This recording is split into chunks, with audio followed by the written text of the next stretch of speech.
It's so easy to lose sight of joy in the midst of the grind of our everyday lives. We've had hard years, yes? This year wins the gold medal of hardest, insert your adjective of choice, but maybe don't drop it in the chat, year of the decade for us collectively. I think part of what has made it such a hard year is the fear of increased and persistent injustice against our communities of color. The fear that the evil of white supremacy might flood and drown us in ways we can hardly bear to imagine. The fear of getting COVID, the fear of losing loved ones to COVID, the fear of not knowing how to cope because of the ones that we have lost to COVID, the fear of losing our jobs, our houses, our neighbors, our normal way of learning, our normal way of relating as humans. It's been an especially difficult year, and fear has played a huge role in that.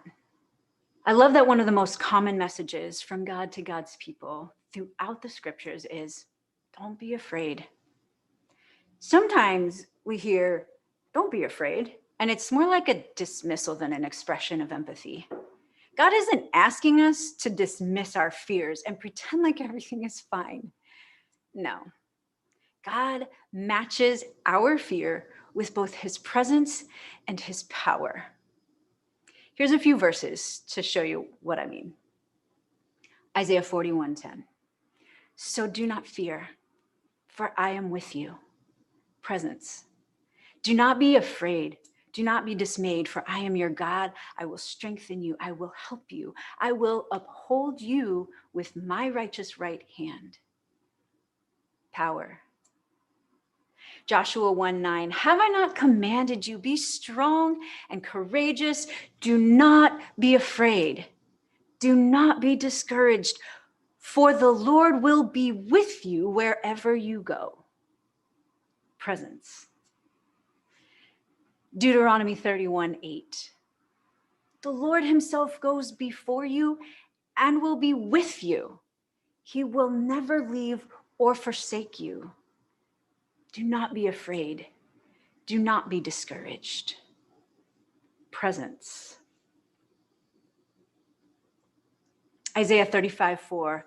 Say to those with fearful hearts, this is some of us today, be strong, do not fear. Your God will come. He will come with vengeance, with divine retribution. He will come to save you. Power and presence.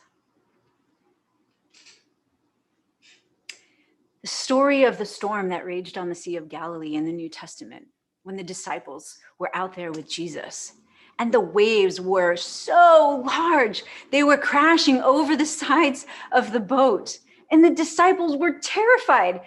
They thought they were going to die, and they rushed down to Jesus, who is asleep. They wake him up, and they're like, why aren't you doing something?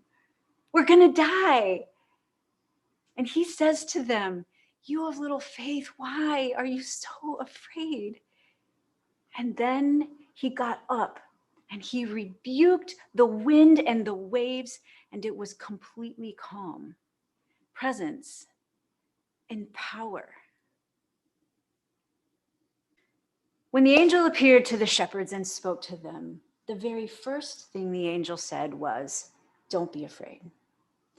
The reason they were told to not be afraid is because God, the creator of the whole universe, the sustainer of every life and every molecule and every height and every depth on this planet and every single planet and star and thing we know about and thing we don't know about yet, that God, Yahweh, the great I am, was about to be born in flesh and carry a new name, Emmanuel, God with us. Listen, the shepherds' fears, they were legitimate, but their God was sufficient. That's why the angel said, don't be afraid. Often, most of the time, Our fear doesn't just go away, and often our circumstances remain relatively the same. Daniel in the lion's den, Shadrach, Meshach, and Abednego.